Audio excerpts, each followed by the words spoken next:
Pada 19 Mei, satu arahan cemas telah dikeluarkan dari Kremlin. Tangan kanan Putin, Kirill Dmitriev, telah memuat naik satu hantaran di media sosialnya. Ketika berpuluh-puluh negara di seluruh dunia sedang merayu untuk mendapatkan bekalan minyak mentah, Rusia hanya memilih satu negara sahaja. Negara itu ialah Malaysia, sebuah negara yang kaya dengan minyak, tetapi juga sangat bergantung kepada kestabilan pasaran global. Saiz negaranya jauh lebih kecil berbanding Rusia. Mengapa negara ini yang dipilih? Rupa-rupanya Rusia telah lama memerhatikan Malaysia sejak 30 tahun yang lalu. Ketika dunia sedang bergelut dengan perang tenaga, hanya Malaysia yang kelihatan tenang dan bersedia. Kisah di sebalik semua ini akan didedahkan sekarang. Semuanya bermula pada bulan Mac tahun ini. Satu mesej diterima dari Rusia. Pihak yang dihubungi adalah Malaysia.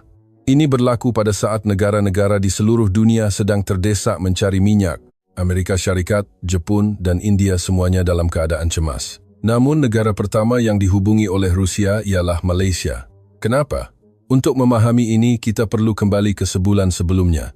Pada 28 Februari tahun ini, Amerika Syarikat dan Israel melancarkan serangan udara mengejut ke atas Iran. Adakah Iran akan berdiam diri? Tentu tidak. Mereka bertindak balas serta-merta dengan menutup Selat Hormuz. Anda pasti tahu betapa pentingnya laluan ini. Ia adalah laluan sempit di mana 25% daripada minyak mentah dunia diangkut melaluinya dan 80% daripadanya menuju ke Asia, yang memberi kesan langsung kepada kita. Laluan itu kini telah disekat. Harga minyak mula melonjak. Harga minyak yang pada mulanya ASEK 75 setong meningkat melepasi ASEK 120 hanya dalam masa sehari. Para penganalisis meramalkan ia boleh mencecah ASEK 150. Di stesen minyak tempatan, keadaannya seolah-olah harga petrol RON 97 naik daripada RM347 seliter kepada lebih 5 singkom dalam sekelip mata. Kereta yang dahulunya boleh diisi penuh dengan RM100 sing, kini tidak sampai separuh tangki pun. Dunia dilanda panik. Syarikat penapisan minyak Jepun segera menghentikan operasi kapal tangki mereka. Di bursa tenaga Eropah, harga gas asli melambung tinggi. India memanggil mesyuarat keselamatan tenaga kecemasan. Di tengah-tengah kekalutan ini, Rusia dengan senyap menghubungi Malaysia. Kemudian orang yang dikenali sebagai tangan kanan Putin memuat naik satu hantaran di media sosial. Beliau adalah ketua dana kekayaan negara Rusia, orang pertama yang dihubungi Putin apabila timbul masalah ekonomi. Sambil berkongsi berita bahawa Malaysia sedang mempertimbangkan untuk mengimport minyak mentah Rusia, beliau menulis satu ayat pendek. Orang bijak akan melakukan perkara ini. Orang kepercayaan Putin secara terbuka memuji Malaysia di hadapan seluruh dunia.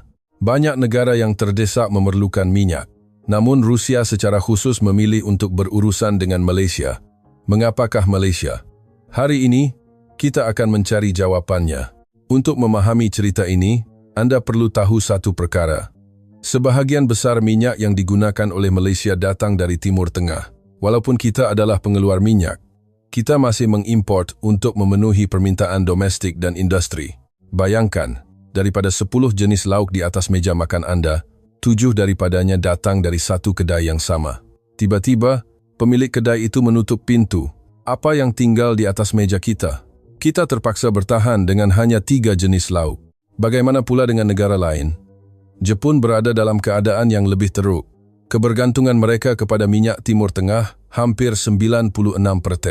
Ini bermakna 9,5 daripada 10 lauk mereka datang dari kedai yang sama. Apabila berita sekatan itu tersebar, Jepun segera mengisytiharkan darurat. Dengan kebergantungan 96%, bekalan mereka seolah-olah terputus sepenuhnya. Bukan sahaja minyak mentah yang datang dari Timur Tengah, gas asli cecair, LNG juga datang dari Qatar. LNG ialah gas asli yang disejukkan kepada 162 grace untuk menjadikannya cecair. Ia digunakan untuk pemanasan, penjanaan kuasa, dan operasi kilang. Kira-kira 20% daripada import LNG Malaysia adalah dari Qatar. Pada awal Mac tahun ini, Qatar mengisytiharkan force majeure. Ringkasnya, mereka berkata, "Kami mahu hantar, tetapi tidak boleh. Ini bukan salah kami." Pengekspor LNG terbesar dunia telah mengangkat bendera putih. Tuan-tuan dan puan-puan, apabila tiada minyak, bukan sahaja kereta yang berhenti. Kilang-kilang akan berhenti. Lori kargo akan berhenti. Pemanas di rumah hijau dimatikan. Pesawat tidak boleh terbang.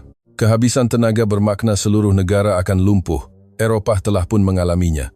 Sebelum perang Rusia-Ukraine, tahukah anda berapa banyak tenaga yang Eropah import dari Rusia? Separuh daripada arang batu, 40% gas asli, dan 30% petroleum. Enjin yang memacu ekonomi Eropah kilang kereta Jerman, industri pembuatan Perancis, pemanasan rumah di UK sebenarnya adalah tenaga murah dari Rusia.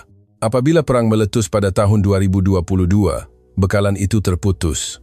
Apakah akibatnya? Pertumbuhan ekonomi Jerman menjunam ke paras negatif. Di UK, kos pemanasan untuk seorang individu bujang selama sebulan pada musim sejuk melonjak sehingga £400, kira-kira Rm2.400 sebulan. Di Malaysia, bil elektrik dan gas untuk sebuah keluarga 4 orang mungkin sekitar 400 Rm500, tetapi di UK, seorang sahaja terpaksa membayar Rm2.400. Itulah realiti negara yang kehabisan tenaga. Dalam keadaan ini, pada pertengahan Mac, Agensi Tenaga Antarabangsa, IEA, mengadakan mesyuarat tergempar dengan 32 negara. Mereka bersetuju untuk melepaskan rizab minyak strategik pada skala terbesar dalam sejarah. Rizab strategik ini bolehlah dianggap sebagai gudang minyak yang disimpan oleh negara untuk waktu kecemasan. Sejumlah 400 juta tong dipersetujui untuk dilepaskan. Malaysia juga bersetuju untuk menyumbang kira-kira 22 juta tong. Tetapi, melepaskan rizab strategik hanyalah rawatan kecemasan. Ia seperti memberi transfusi darah kepada pesakit yang kehilangan banyak darah. Transfusi darah hanya membeli masa. Rawatan sebenar adalah dengan menghentikan pendarahan. Jadi, penyelesaian sebenar adalah mencari sumber bekalan minyak mentah yang baharu. Pada ketika itu, terdapat minyak yang terapung di lautan. Kira-kira 120 juta tong minyak mentah Rusia. Minyak ini tidak dapat dijual kerana sekatan dan hanya terapung di lautan, di dalam kapal-kapal tangki. Jumlah ini cukup untuk menampung keperluan Malaysia selama lebih 5 bulan. Amerika Syarikat mula bertindak. Pada pertengahan Mac, Jabatan Perbendaharaan AS menarik balik sekatan ke atas minyak mentah Rusia selama 30 hari sahaja. Dalam tempoh 30 hari itu, dunia berebut-rebut. India adalah yang pertama mendapatkan kira-kira 30 juta tong. Indonesia dan Filipina juga turut serta. Semua orang bergegas untuk mendapatkan minyak bagi negara masing-masing. Namun di tengah-tengah kekalutan ini, Rusia dengan tenang menghubungi Malaysia. Kementerian Pelaburan, Perdagangan dan Industri, MITI, Malaysia dan 4 syarikat penapisan utama mengadakan mesyuarat tergempar untuk membincangkan pengimportan minyak mentah Rusia. Dan pada hari itulah, ayat orang bijak akan melakukan perkara ini diucapkan. Di sini, kita perlu berfikir sejenak. Malaysia bukan satu-satunya negara yang terdesak memerlukan minyak. Jepun lebih terdesak, dan Eropah sudah pun lumpuh. Tetapi Rusia secara khusus memilih Malaysia. Ini bukan sekadar kerana Malaysia memerlukan minyak. Alasannya jauh lebih mendalam. Dan untuk mengetahui sebabnya, kita perlu melihat bagaimana Malaysia menghadapi krisis ini.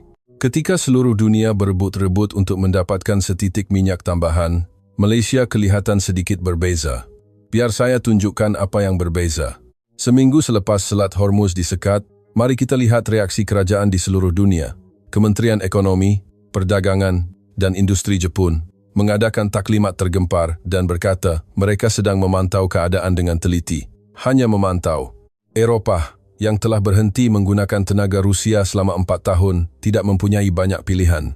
India pula mula membeli minyak mentah Rusia secara besar-besaran tanpa mengambil kira harga. Bagaimana pula dengan Malaysia? Kerajaan Malaysia mengumumkan satu angka. Rizab strategik petroleum negara adalah untuk 221 hari. Ini bermakna, walaupun semua bekalan minyak ke Malaysia terputus mulai hari ini, Malaysia boleh bertahan selama 221 hari. Itu lebih daripada 7 bulan. Piawaian rizab yang disyorkan oleh IEA untuk negara anggota adalah 90 hari.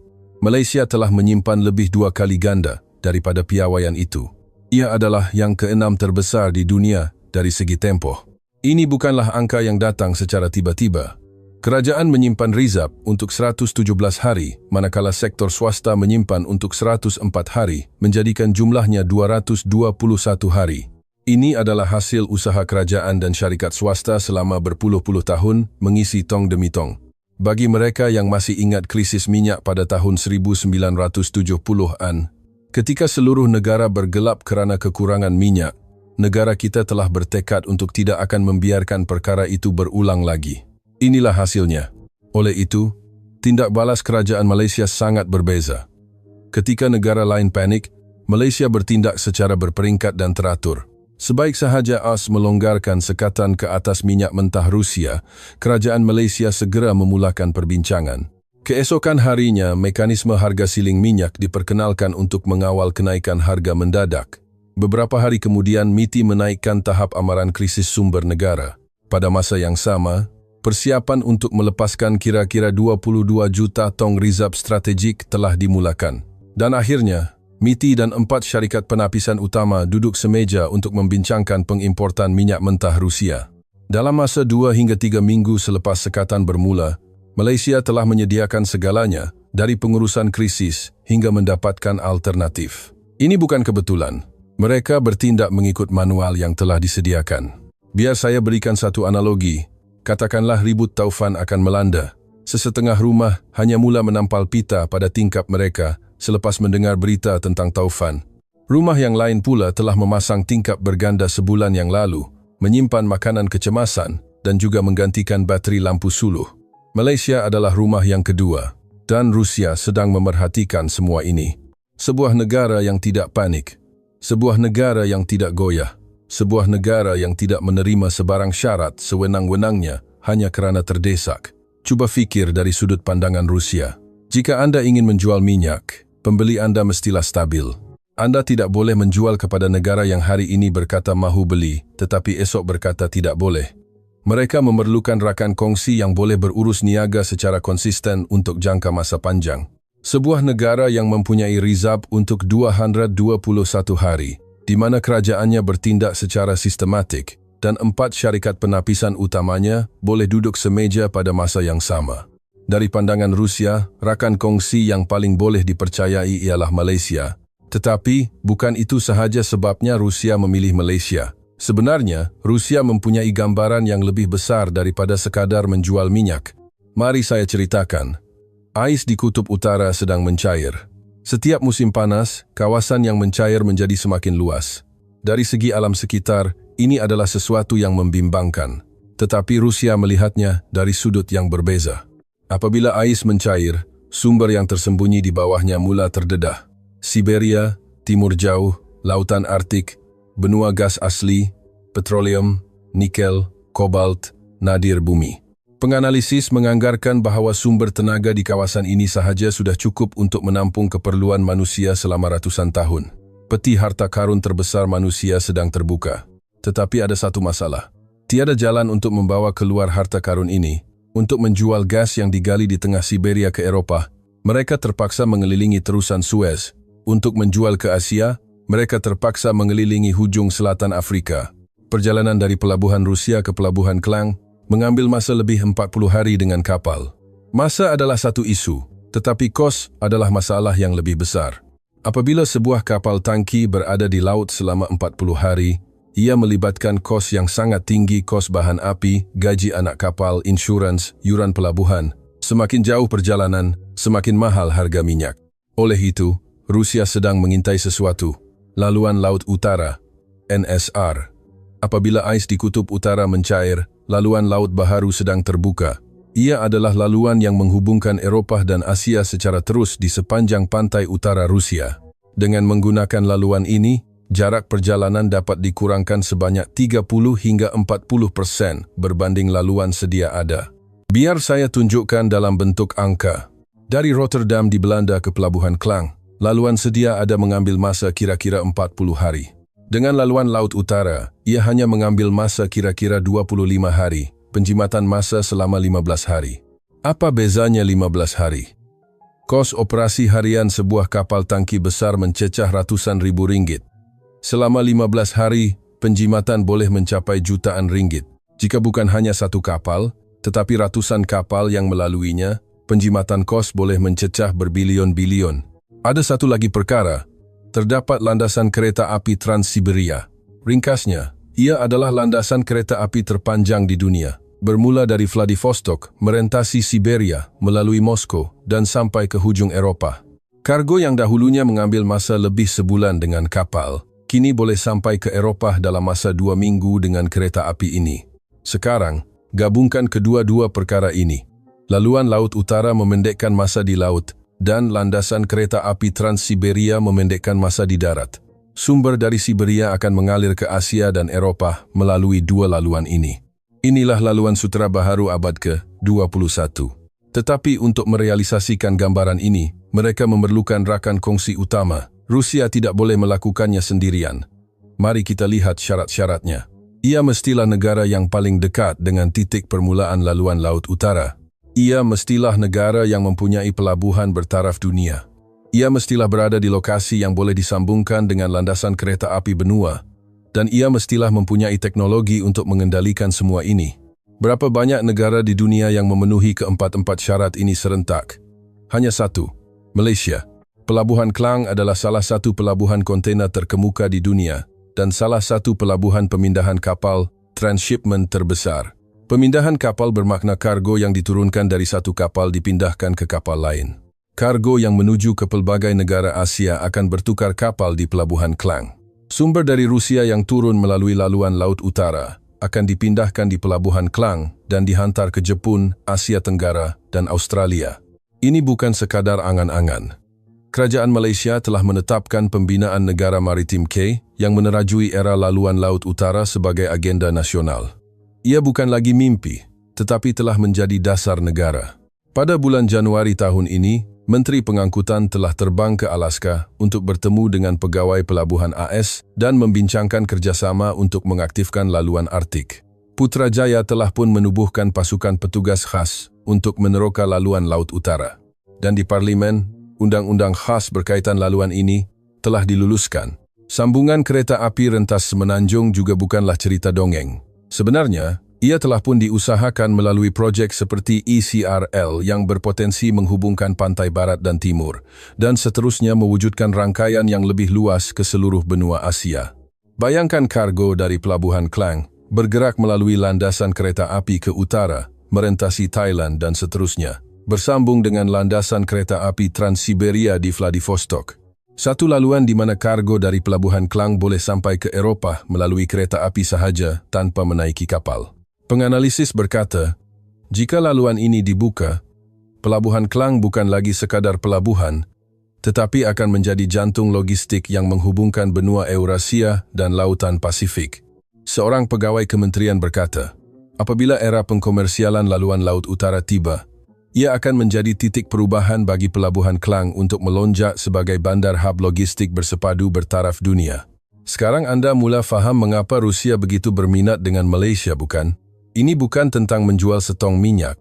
Ini tentang memilih Malaysia sebagai rakan kongsi dalam revolusi logistik abad ke-21.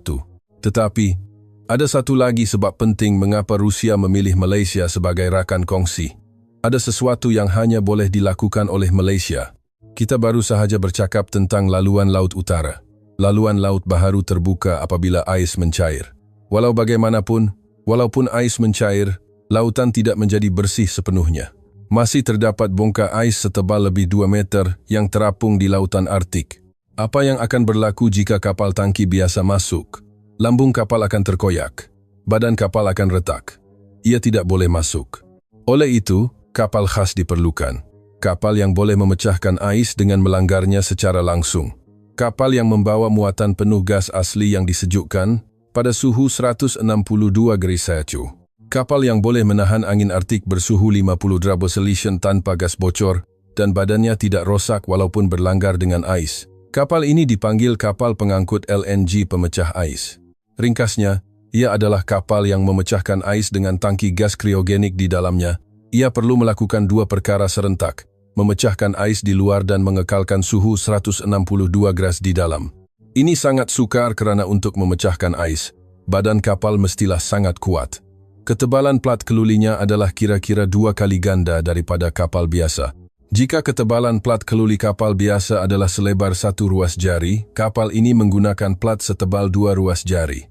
Teknologi untuk membengkokkan, mengimpal, dan menyambung plat tebal itu tanpa sebarang celah adalah sangat rumit. Di dalam badan kapal, terdapat tangki LNG. Tangki ini diperbuat daripada bahan khas yang tidak akan pecah walaupun pada suhu 182 derajat Celcius. Bahagian luar kapal mengalami hentakan akibat perlanggaran dengan ais, manakala tangki di dalamnya mesti mengekalkan suhu ultra rendah tanpa sebarang gegaran. Kos pembuatannya adalah 1,5 kali lebih mahal daripada kapal LNG biasa. Tetapi perkara utamanya bukanlah kos. Perkara utamanya ialah tiada siapa yang boleh membinanya walaupun anda mempunyai wang. Jadi, berapa banyak limbungan kapal di dunia yang boleh membina kapal ini? Sebenarnya, hanya Malaysia. Terdapat sebuah syarikat pembinaan kapal bernama Malaysia Marine and Heavy Engineering, MMHE. Pada tahun 2014, Rusia memulakan projek besar-besaran untuk mengekstrak gas asli dari hujung utara Siberia. Mereka perlu menghantar LNG yang diekstrak dari tengah-tengah Arktik ke seluruh dunia, tetapi kapal biasa tidak boleh melakukannya. Rusia mencari di seluruh dunia. Mereka bertanya kepada limbungan kapal Eropah. Mereka berkata tidak boleh. Mereka bertanya kepada China, mereka tidak mempunyai teknologi. Jepun juga sama. Akhirnya, mereka mengetuk pintu MMHE. Pada tahun 2014, 15 buah kapal ditempah. Pada tahun 2020, 6 buah lagi ditempah. Sejumlah 21 buah. Yang pertama di dunia, yang terbanyak di dunia. Kapal-kapal inilah yang kini berulang-alik di lautan Arktik, mengangkut LNG Rusia ke seluruh dunia. Bukan sahaja MMHE. Syarikat gergasi perkapalan lain di Malaysia juga bekerja sama secara langsung dengan limbungan kapal di timur jauh Rusia dari reka bentuk hingga pembinaan kapal LNG pemecah ais.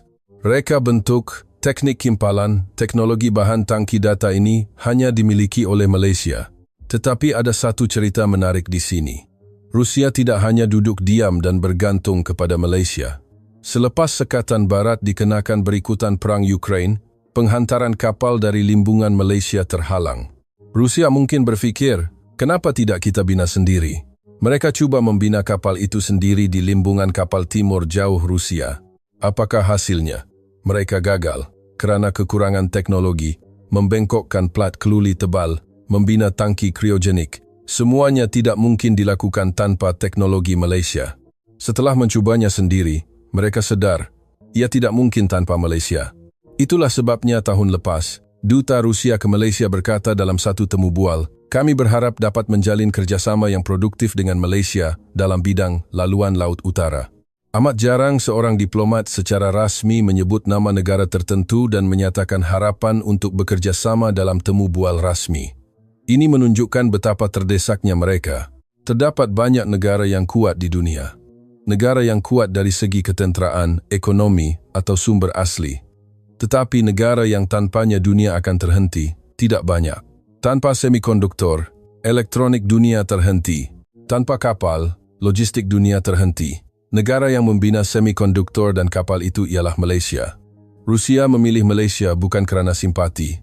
Ia kerana tanpa Malaysia, masa depan Rusia akan terhenti. Mungkin anda berfikir, baiklah, saya faham tentang teknologi. Tetapi bukankah Rusia hanya akan menggunakan kita apabila perlu dan kemudian mengenepikan kita? Tidak.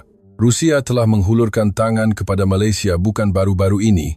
Ia telah berlaku selama 30 tahun. Mari kita kembali ke tahun 1990-an. Pada masa itu, Kesatuan Soviet berada di ambang keruntuhan. Selepas Perang Dingin, Malaysia mula menjalin hubungan diplomatik yang lebih erat. Dalam usaha memodernkan angkatan tenteranya, Malaysia membuat keputusan bersejarah untuk membeli aset ketenteraan dari Rusia. Inilah yang dikenali sebagai program MiG Sukhoi. Senarai senjata yang diserahkan oleh Rusia kepada Malaysia dalam 2 fasa akan mengejutkan anda. Jet pejuang MiG, 29 jet pejuang terhebat Soviet pada era Perang Dingin. Jet yang paling digeruni oleh Amerika Syarikat. Kemudian, jet pejuang Su. 30 MKM salah satu jet paling canggih Rusia pada masa itu. Ini adalah senjata yang diidamkan oleh pakar ketenteraan Barat untuk dianalisis.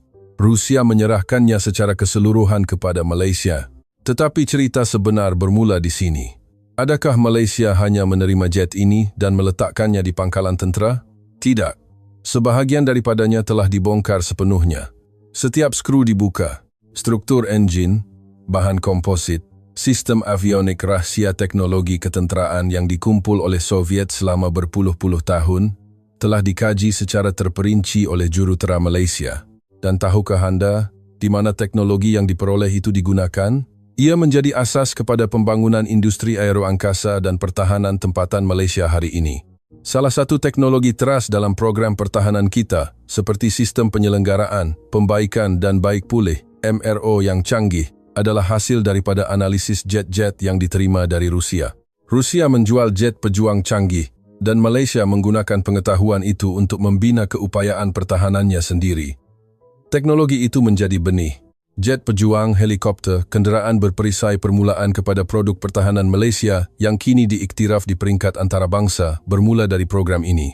Beberapa buah jet yang dibeli dari Rusia sebagai sebahagian daripada pemodenan ketenteraan 30 tahun lalu telah membawa kepada pulangan berbilion-bilion ringgit dalam bentuk industri pertahanan tempatan. Siapa yang mendapat manfaat lebih besar dalam urus niaga ini? Itu cerita 30 tahun lalu. Tetapi panggilan mesra dari Rusia tidak berhenti di situ. Setiap kali Malaysia menghadapi kesukaran, Rusia muncul. Ingat musim panas 2019? Jepun tiba-tiba menyekat ekspor bahan semikonduktor penting ke Korea Selatan. Salah satunya ialah hidrogen fluorida. Pada masa itu, syarikat-syarikat Malaysia dalam rantaian bekalan elektronik global turut terjejas. Ketika syarikat-syarikat kita terkapai-kapai mencari alternatif, satu mesej senyap tiba dari Rusia. Melalui saluran diplomatik, mereka secara rasmi menyampaikan tawaran kepada kerajaan Malaysia. Kami boleh membekalkan hidrogen fluorida berketulenan tinggi. Yang mengejutkan ialah, ketulenan hidrogen fluorida buatan Jepun ialah 99.909%. Grade tertinggi dalam industri. Rusia menawarkan ketulenan yang sama atau lebih tinggi. Ketika ekonomi serantau terancam, Rusia menghulurkan bantuan. 2 tahun kemudian, pada musim luruh 2021, krisis yang lebih mendesak melanda. Krisis urea AdBlue. Urea AdBlue ialah cecair yang membersihkan gas exhaust engine truk diesel.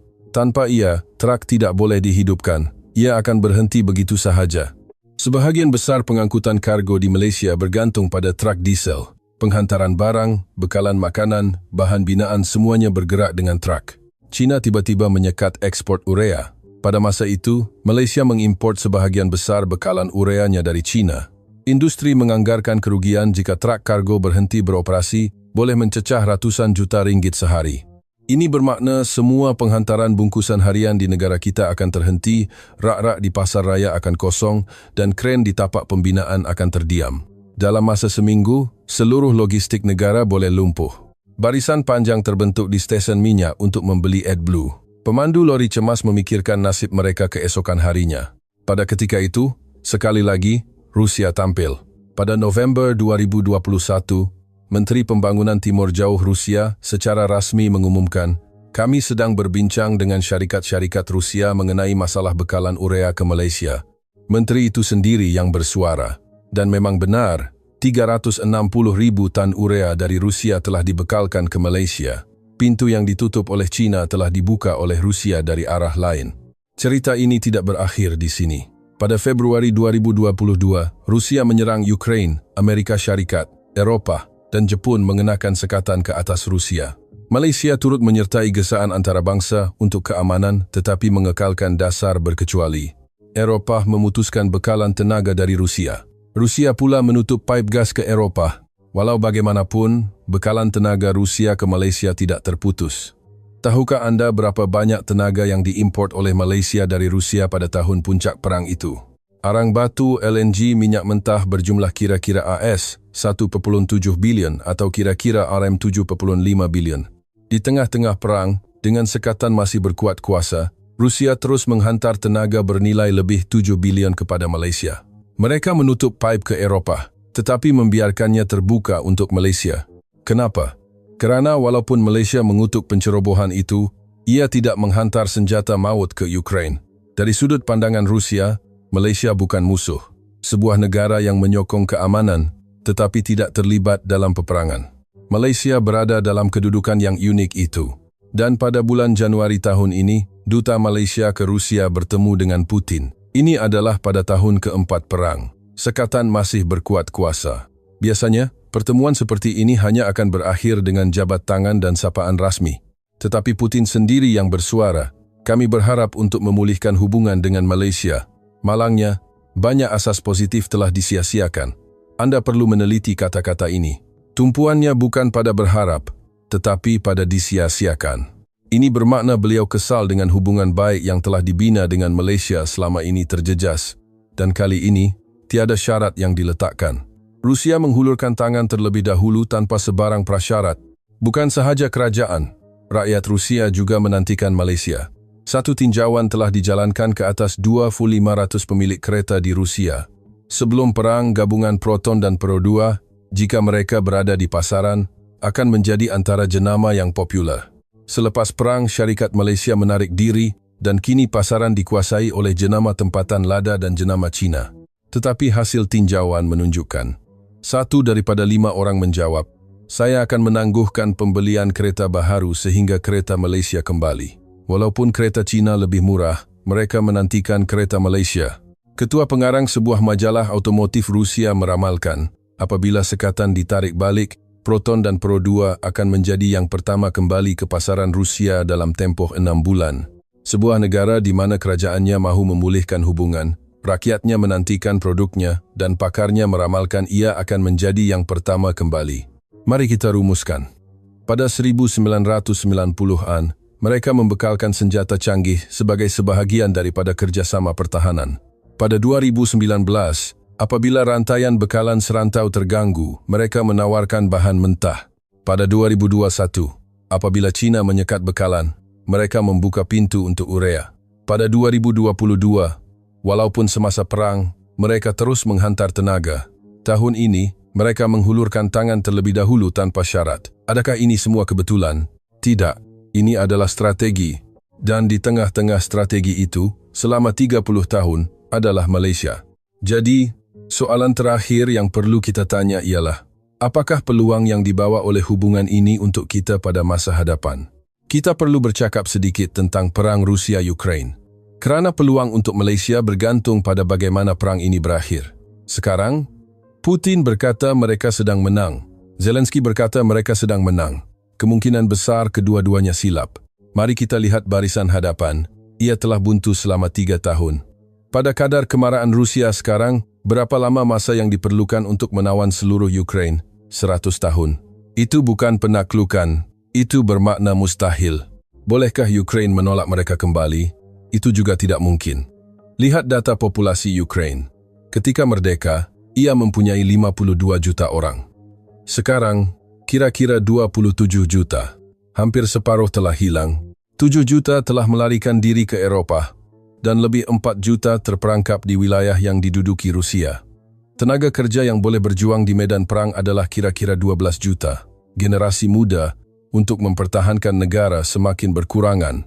Satu tinjauan pendapat awam di Ukraine menunjukkan, 73% menjawab, mari kita tamatkan perang ini dengan cepat. Walaupun syaratnya tidak memihak kepada kita. 7 daripada 10 orang berkata mereka tidak tahan lagi. Amerika Syarikat juga tahu. Setiausaha Pertahanan AS telah menetapkan 3 perkara. Pertama, Ukraine tidak akan menyertai NATO. Kedua, pemulihan wilayah sebelum perang secara realistiknya mustahil. Ketiga, tiada penghantaran tentera pengaman AS. Kesimpulannya jelas. Ramai penganalisis berkata, perang ini sukar untuk berakhir dengan kemenangan. Kemungkinan besar ia akan berakhir dengan gencatan senjata, bukan penamatan perang. Sama seperti yang kita tahu, seperti Perang Korea pada tahun 1953, di mana tiada pihak yang menang atau kalah. Mereka hanya melukis garisan dan berhenti. Tetapi ada sesuatu yang aneh di sini. Apa yang berlaku kepada ekonomi Rusia yang dikenakan sekatan? Adakah ia runtuh? Pertumbuhan ekonomi Rusia pada tahun 2024 ialah 36%. Bagaimana pula dengan pihak yang mengenakan sekatan? Jerman, 0%, Perancis, kira-kira 1%, UK, kira-kira 1%. Negara yang dikenakan sekatan berkembang 3,6%, manakala negara yang mengenakan sekatan berkembang 0,1%. Adakah ini masuk akal? Pihak yang menghukum jatuh, manakala pihak yang dihukum kelihatan baik-baik sahaja. Bagaimana ini mungkin? Rusia beralih kepada ekonomi perang, dengan kilang-kilang senjata, beroperasi 24 jam. Terdapat banyak peluang pekerjaan. Sudah tentu, ada harganya. Perbelanjaan pertahanan melebihi 1/3 daripada keseluruhan bajet. Kadar faedah asas 17%, kadar inflasi lebih 10%. Ini bukan pertumbuhan yang sihat. Apabila perang berakhir, gelembung ini akan pecah, menyebabkan kejutan besar kepada ekonomi Rusia. Sebaliknya, Eropah kehilangan tenaga murah dari Rusia. Mereka terpaksa membeli LNG dari AS dengan harga yang mahal untuk menjalankan kilang mereka. Daya saing industri pembuatan Eropah runtuh. Inilah sebabnya mengapa Jerman hanya mampu berkembang 0,1%. Mengapa angka-angka ini penting? Kerana apabila perang berakhir, kedua-dua pihak memerlukan pembinaan semula. Pembinaan semula Ukraine adalah penting, tetapi pasaran yang lebih besar sebenarnya adalah Rusia. Wilayah timur Ukraine yang diduduki oleh Rusia adalah kawasan perindustrian terbesar Ukraine. Kilang keluli, kilang kimia, lombong semuanya musnah akibat perang. Rusia perlu membina semula semua ini. Selain itu, tanah besar Rusia juga perlu pulih daripada kesan ekonomi perang. Tetapi siapa yang akan melakukan pembinaan semula ini? Eropah masih belum bersedia untuk menarik balik sekatan. Amerika Syarikat adalah negara yang tidak boleh membina kapal. Penguasaan pasaran pembinaan kapalnya adalah 0,1%. Bagaimana pula dengan China? Rusia takut bergantung kepada China. Sepanjang perang, produk China telah membanjiri pasaran Rusia. Kereta, peralatan rumah, telefon pintar, semuanya telah digantikan dengan jenama China. Dari sudut pandangan Rusia, ini bukan kerjasama, tetapi penguasaan. Semakin Rusia bergantung kepada China, semakin ia menjadi ekonomi bawahan China. Putin tidak mungkin tidak menyadarinya. Oleh itu, Rusia memerlukan sebuah negara. Sebuah negara yang mempunyai teknologi, boleh dipercayai, tidak pernah bermusuh dari segi sejarah, mempunyai sentimen rakyat yang baik, dan tidak menjadi ancaman ketenteraan. Seorang penganalisis politik antarabangsa berkata, satu-satunya negara yang Rusia boleh bekerja sama tanpa kehilangan marwahnya ialah Malaysia. Marwah. Itulah kuncinya. Rusia adalah negara yang sangat mementingkan marwah. Sebuah negara yang lebih rela berperang daripada tunduk kepada Amerika. Sebuah negara yang lebih rela bertahan daripada menjadi bawahan China. Tetapi dengan Malaysia, ia berbeza. Malaysia tidak mengancam Rusia. Malaysia tidak memberitahu mereka apa yang perlu dilakukan. Sebaliknya, Malaysia mempunyai teknologi yang sangat diperlukan oleh Rusia. Ia boleh membina kapal, membekalkan semikonduktor, dan menjual kereta serta peralatan elektronik. Sebuah negara di mana Rusia boleh berurus niaga sambil menjaga marwahnya. Itulah Malaysia.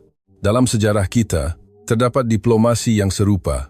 Pada zaman Kesultanan Melaka, kerajaan kita menjalin hubungan diplomatik yang bijak dengan kuasa-kuasa besar seperti China dan Siam.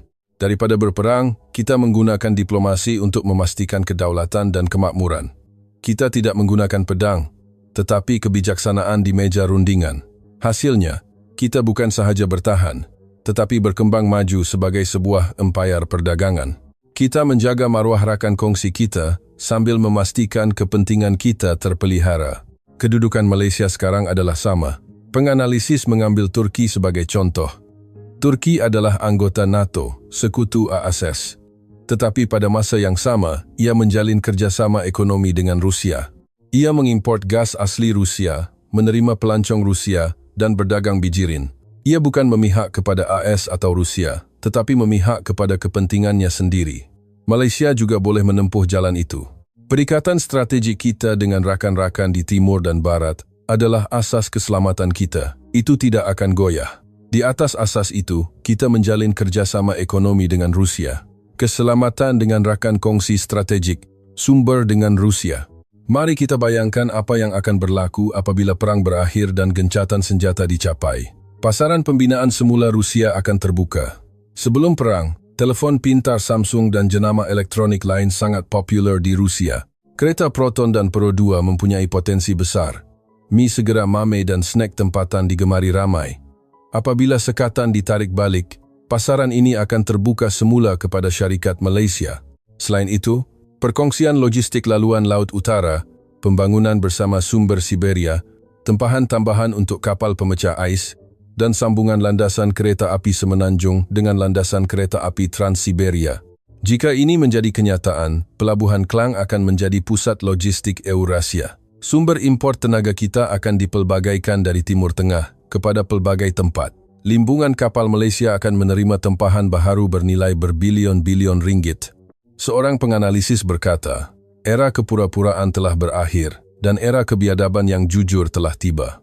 Amerika Syarikat menjaga kepentingannya sendiri. China menjaga kepentingannya sendiri. Rusia menjaga kepentingannya sendiri. Eropah bercakap tentang keadilan di mulut, tetapi di belakang mereka menjaga bekalan tenaga mereka terlebih dahulu. Jika begitu, kita juga hanya perlu melihat kepada kepentingan Malaysia. Perang Ukraine bukan perang kita. Ini bukan soal baik atau jahat. Ini adalah peluang. Teknologi yang telah kita bina selama 30 tahun, persediaan kita yang tidak goyah semasa krisis, dan hubungan 30 tahun yang membuatkan Rusia tidak mempunyai pilihan selain mempercayai kita. Semua ini, pada saat yang paling sukar di dunia, sedang menarik Rusia ke pihak kita. Pada abad ke-15, diplomat Melaka memperoleh keselamatan dan kemakmuran tanpa peperangan. Pada tahun 2026, Malaysia, dengan teknologi dan kepercayaan, boleh membuka pintu ke Eurasia. Malaysia sudah bersedia. Ringkasnya, cerita hari ini ialah dunia telah mula menyedari kehebatan Malaysia. Apabila berita mengenai industri pembinaan kapal Malaysia muncul di peringkat antarabangsa, Setiausaha Tentera Laut AS telah melawat limbungan kapal di Malaysia dan berkata, "Saya tidak pernah melihat sistem limbungan kapal yang begitu digital." Dalam tempoh 10 tahun kebelakangan ini, AS telah membina 37 kapal komersial. Dalam tempoh yang sama, Malaysia telah membina 2,400 kapal. Kos untuk membina sebuah kapal pemusnah Aegis di AS ialah AS 16 bilion, manakala di Malaysia, kosnya hanya sekitar AS 600 juta. Seorang pengguna dalam talian dari luar negara yang melihat angka ini meninggalkan komen. Sejujurnya, Malaysia sekarang benar-benar hebat. Di bawahnya komen lain ditambah. Industri pembinaan kapal AS sebenarnya telah runtuh. Seorang lagi pengguna menulis, tidak pernah terbayang akan tiba masanya AS terpaksa meminta bantuan Malaysia untuk membina kapal. Tidak pernah terfikir Malaysia akan menjadi kilang senjata bagi blok demokrasi. Komen itu mendapat 177 sukaan. Seorang pengguna dari Denmark menulis, "Saya bimbang Malaysia akan menjadi kawan baik Amerika." Bimbang. Sebenarnya, mereka cemburu. Tetapi, ini bukan kerana kita hebat semata-mata. Ia adalah hasil daripada waktu-waktu sukar yang kita lalui menangis semasa krisis kewangan Asia 1997, jatuh semasa krisis komoditi, berjuang semasa sekatan ekspor, dan berjaga malam semasa krisis urea. Semua itu telah terkumpul dan membentuk kita hari ini. Reserve strategik untuk 221 hari, kapal LNG pemecah ais yang unik di dunia, dan teknologi pembinaan kapal yang dicari oleh AS, semuanya tumbuh dari luka-luka lama. Jika cerita hari ini menyentuh hati Anda, sila langgan, suka, dan tinggalkan komen. Malaysia boleh.